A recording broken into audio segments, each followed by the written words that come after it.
वो पहले गलती है। ऐसी गलती जो हम लोग देश हमारा देश इनकार कर रहा है, उसका अनुमति नहीं दे रहा है। மிகப்பெரிய குற்றங்கள்ல மனித கடத்தல் அப்படின்றது இப்போ வந்து சேர்ந்திருக்கு. இந்தியாவில் மட்டும் வந்து 90 உலகத்துல மட்டும் 90 இந்தியாவில் வந்து 90% கடத்தல் வந்து நடந்திருக்கிறதா வந்து ரிப்போர்ட் சொல்றது. 2021 மட்டும் 2021 வருஷத்துல மட்டும் 2189 வழக்குகள் வந்து மனித கடத்தல் வந்து பதிவு செய்யப்பட்டிருக்கு. बच्चा को उठा के ले जाना है, आदमी को उठा के ले जाना है, कोई भी औरत को उठा के ले जाना, मतलब चुराई करके उनका जो हकीकत आदमी को बिना बोल करके बच्चा को लेकर के जाता ना, उसी का खिलाफ अभी 2021 में 2020 केस पर मतलब रिकॉर्ड हुआ है। ये लोग क्या है, बिना बोल करके बिना अनुमति लेकर के वो लोग एक ही जगह बोल रहे हैं। யாரெல்லாம் கடத்துறாங்க அப்படின்னு பார்த்தோம்னா கடத்தக்கூடிய பெண்கள், குழந்தைகள், சிறுமிகள், ஏழைகள், கடத்தல மனித கடத்தல ஈடுபடுறவங்க ஈஸியான டார்கெட்। बच्चे लोग लेकर के बड़े तक ये लेकर के अपना जगह छोड़ कर दूसरा जगह में जाकर के उसका बड़ाई करेगा करके बोल कर उसका धोखा दे रहा है ना, उसी के बोल रहे हैं ये लेडीज। और उसमें जो पागल हो गया उसका जानकार नहीं है, आज का दिन में कुछ बोल नहीं पाता, गुंगा, गवरा, बहरा ऐसे लोग को भी ले जाता है, तो उसी का ये स्थिति हो रहा है। यही साफ करना யாரெல்லாம் வந்து கடத்தப்படுறவங்க என்ன பண்றாங்க அப்படின்னு பார்த்தோம்னா உலக அளவில் இது வந்து இந்தியாவில் மட்டும் இல்லை, உலக அளவில் இது மிகப்பெரிய தான்.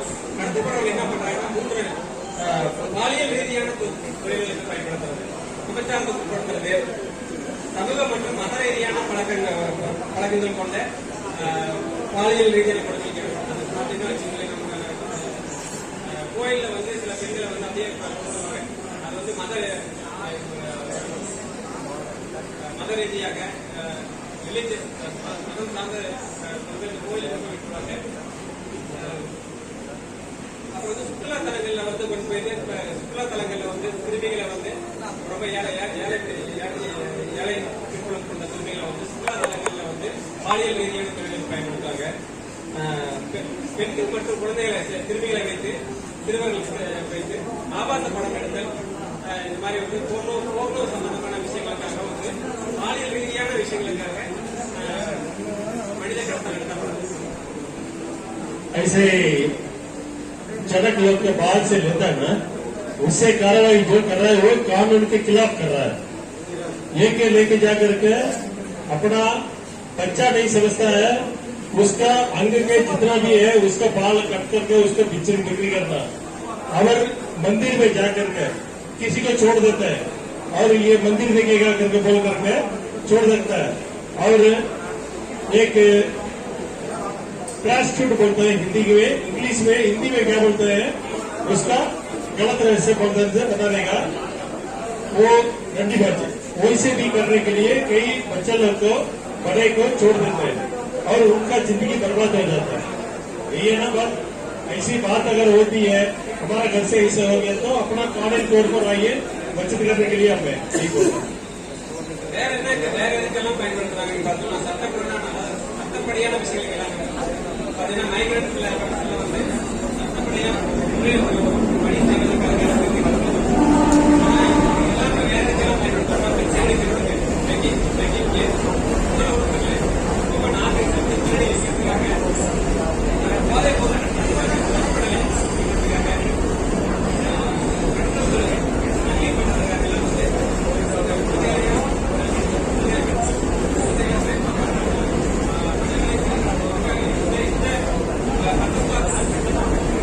बच्चा का लेकर के बिकाई भीख मांगो और उससे पैसा कमाओ, पब्लिक से पैसा ले लो और उससे पैसा को एक आदमी उसके ऊपर काम कर करके उसका पैसा बड़ा छीन लेता है और बच्चा लोग के ऊपर प्यार नहीं करता। तो कुछ लोग अपना बच्चा लोग को बिक्री करेगा, आप ले लो, आपका घर में पढ़ाई करो, उसके लिए पैसा दे दो, ऐसे करिए। पैसा में धोखा, पैसा में धोखा, किसी को जानबूझ करके उसको बेवकूफ बना देता है, बेवकूफ बना करके ये अपना पैसा कमा कर ले जाता है। ऐसा भी सेटिंग हो रहा है, यही बोलो।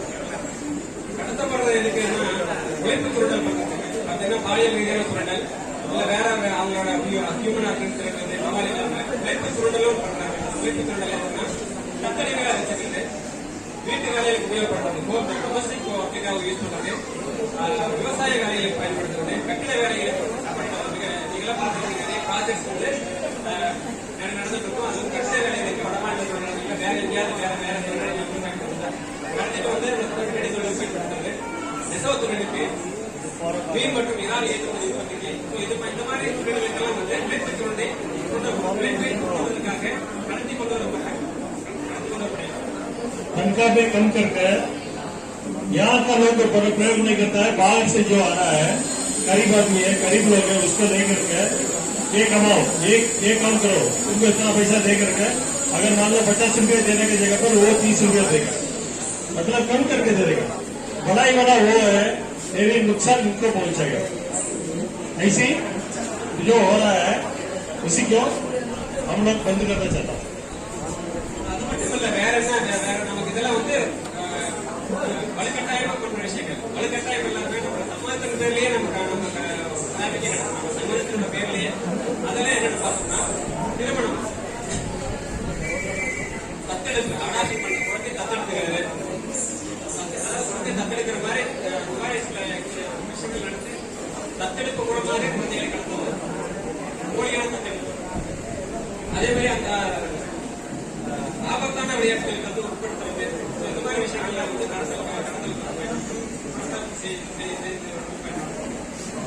इसका जिम्मेदारी मैं बन जाऊंगा, इस बच्चे को मैं हाथ में ले लेता हूँ, ये आने वाला जिंदगी का इसको पूरा उजाला करूंगा, ऐसे ही मुंह में बोल करके लेकिन उसको गड्ढा में डाल देगा। और वो भी कहीं कैसा गड्ढा है, बहुत गरीब आदमी का गड्ढा जिसे वो डाल देगा। तो उसी की वजह से वो बच्चा नुकसान से नुकसानित वो पालेगा और उसका मिलेगा भी वही है। लेकिन ये लोग बाहर बोलेगा बहुत अच्छा है, मैं तो भलाई करना चाहता हूँ, लेकिन धोखा ही करता है।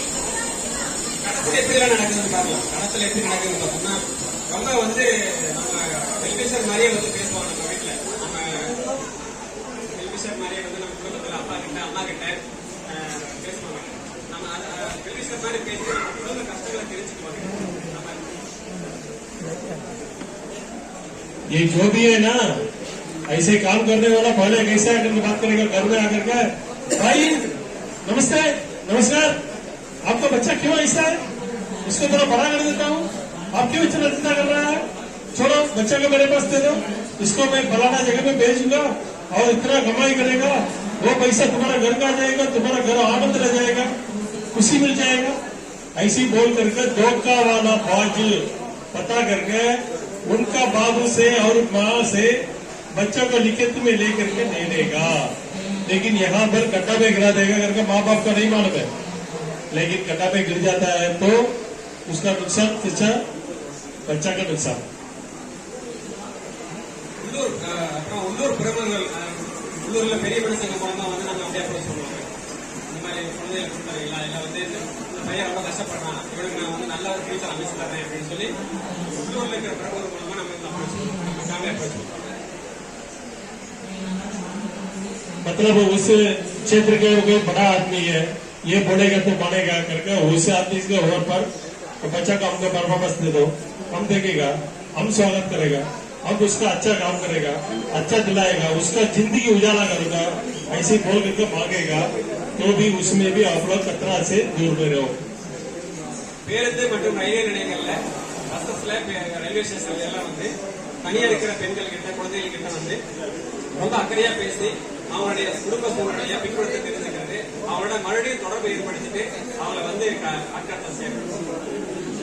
ट्रेन गाड़ी में बस में आपके पास में बैठ करके बोलेगा आपका परिवार का ये बच्चा है, अरे यार ये तो कैसा हुआ? ठीक है, इसको तो हम देखेगा, चिंता मत करो। ऐसे आपसे बात करेगा जो ऐसे इतना प्यारी प्यारी बात करता है, लेकिन अच्छा प्यारी अंदर नहीं रहता है, तो वो लोग धोखा देने का माइंड में बैठता है, मुंह से बड़ी प्यारी बोलेगा, मतलब मुंह मीठा है लेकिन दिल खराब है। ऐसे ही काम करके भी ये लोग धोखा दे देगा, ऐसा लोग उसी जैसा उसी बात को सुन करके आप लोग जाल में मत फंसना।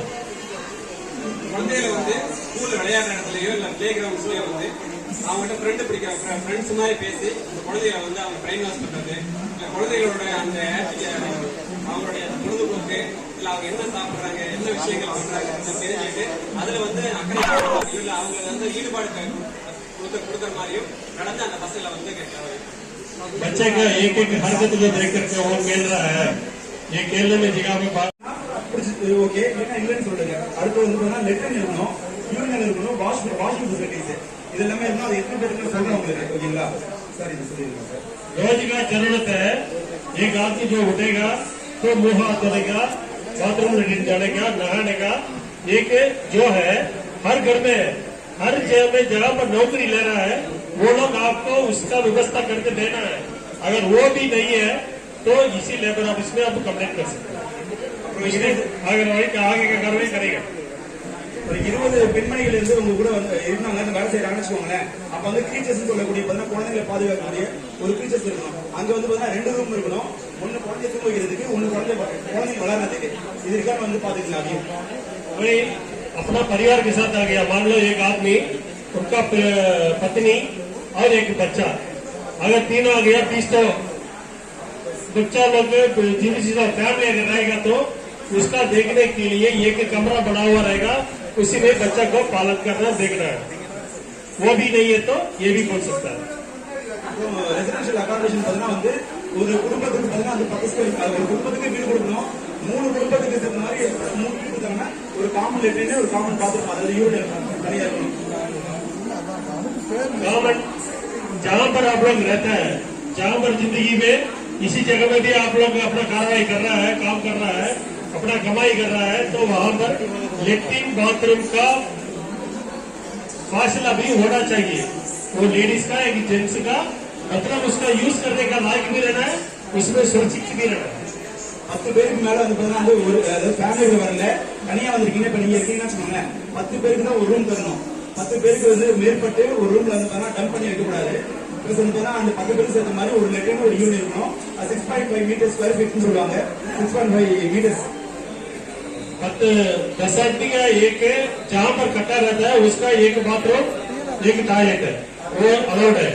तो मान लीजिए एक ही रूम में 100 आदमी है तो उसी का एक बाथरूम एक टॉयलेट नहीं है, एक 10 आदमी का एक रूम में इतना और दूसरा 10 आदमी का एक रूम है, मतलब ऐसा ग्रुप में बना कर रखा हुआ होना चाहिए।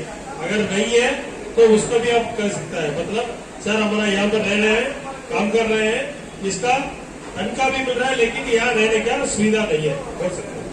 உங்களுக்கு பதிலாக இந்த மேற்கூறிய எல்லா இதுல ஏதாச்சும் ஒரு பிரச்சனை ஏற்பட்டுச்சுன்னா assistant commissioner of labour Salem, enforcement Salem, அந்த ஆபீசர் கான்டாக்ட் பண்ணிட்டு உங்களுக்கான வந்து குறைபாடு இருக்கு இல்லையா, கம்ப்ளைண்ட் வந்து எழுதி கொடுத்தீங்கன்னா நாங்க ஆய்வு செஞ்சு அதை வந்து உடனே நடவடிக்கை எடுப்போம், ஓகேங்களா?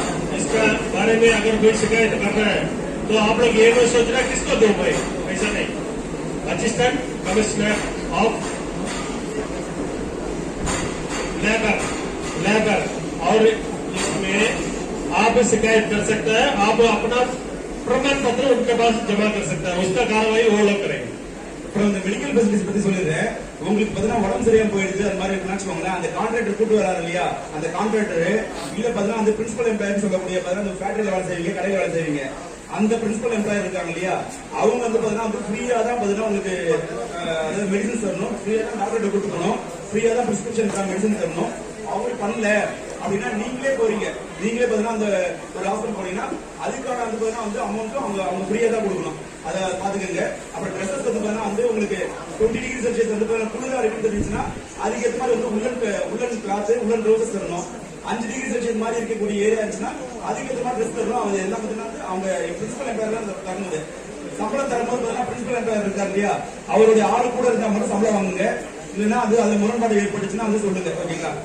कानून के ओर पर ये बोल रहा है जहाँ पर भी रहता है उसका कपड़ा जो बांध रहा है ना उसी में टूटा फूटा उसके अंदर कीड़ा है और उसकी वजह से आपको तकलीफ वगैरह हो रहा है, तो उसी को भी आप कर सकता है। सर हमको जो ड्रेस मिला है और जो कपड़ा दे रहा है वो गंदा है और उसके अंदर पहनने का कुछ लायक नहीं है, तो घर से थे ये लोग क्या करेगा, सीधा आकर के ये लोग को जितना देना वो दे दो, बस यही बोलेगा, वो आदेश का आ जाएगा। அப்புறம் இப்போ வந்து பாத்தீங்கன்னா ரீசெண்டா நியூஸ் பேப்பர்ல வந்த ஒரே ஒரு நியூஸ் மட்டும் இப்ப நம்மளுடைய பாத்தீங்கன்னா வந்து தொழிலாளர் அமைச்சர் என்ன சொல்லியிருக்காருன்னா வந்து இங்க அடிபட்டுச்சுன்னா வந்து அவங்க வெளி மாநிலத்துக்கு கொண்டு போறதுக்கு நிறைய கஷ்டங்கள் இருக்கு. அதை காரணமா வச்சுட்டு அதனால இருக்கிறதுனால நம்ம வெப்சைட் வந்து https://labor.tn.go.in/ism அப்படின்ற ஒரு வெப்சைட்ல உங்களோட கையா உங்களுடைய ஆதார் கார்டு, உங்களுக்கு வந்து பேன் கார்டு இருக்கா, பேன் கார்டு இல்ல வந்து பேங்க் பாஸ்புக், இந்த டீடைல்ஸ் எல்லாம் அதுல பதிவு பண்ணிருக்காங்க. பதிவு பண்ணாதான் அந்த உடம்பு இல்ல இறந்தா கூட அங்க இருந்து உங்களை அந்த இது போட்டு ஈஸியா இருக்கும். ஓகேங்களா? इन्होंने समझ मतलब ये जो बोल रहा है, कोई भी कहां पर ये आया है हॉस्पिटल और अपना बारे में एक पूरा डिटेल को भर के रखना है, ठीक है? ये लोग कहने का मतलब है कि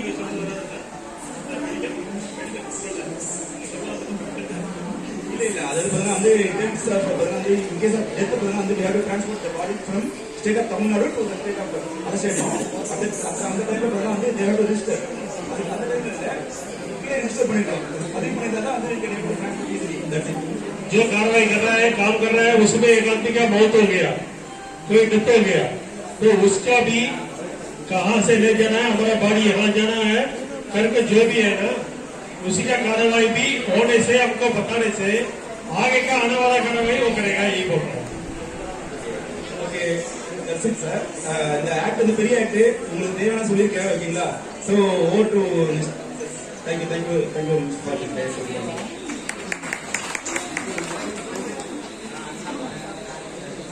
அடுத்ததாக மாவட்ட சட்டப்பணிகள் ஆணைக்குழுவின் சார்பு நீதிபதியும் செயலாளருமான ஐயா அவர்களை அன்புடன் பேசுகிறேன்.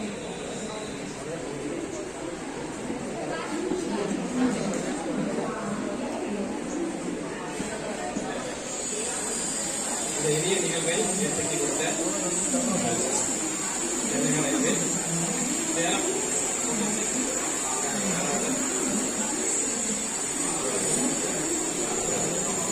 கூடுதல் கோட்ட மேலாளர் அதிகாரி அனைத்து சார்பாக நன்றிகளை தெரிவித்துள்ளது. இந்த நிகழ்வில் கலந்து கொண்டுள்ள ஆணையர்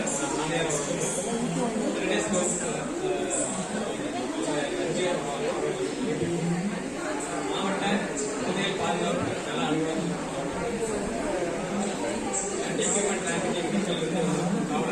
ऑफिस है ना, वहाँ पर कानून है, वहाँ पर जाकर के आप शिकायत कर सकता है, हमको इतना दिन नौकरी किया लेकिन तनख्वाह नहीं मिला, कर सकता है इनको சம்பளம் தெரியல இங்க இருக்கக்கூடிய வந்து லேபர் ஆபீசர் வந்து கனெக்ட் பண்ணுங்க. கனெக்ட் பண்ணிட்டு நீங்க அதுக்கான நிவாரணம் கொடுங்க. हर महीना 7 तारीख को पहले तनख्वाह देना है, अगर मान लीजिए 7 तारीख के बाद भी तनख्वाह नहीं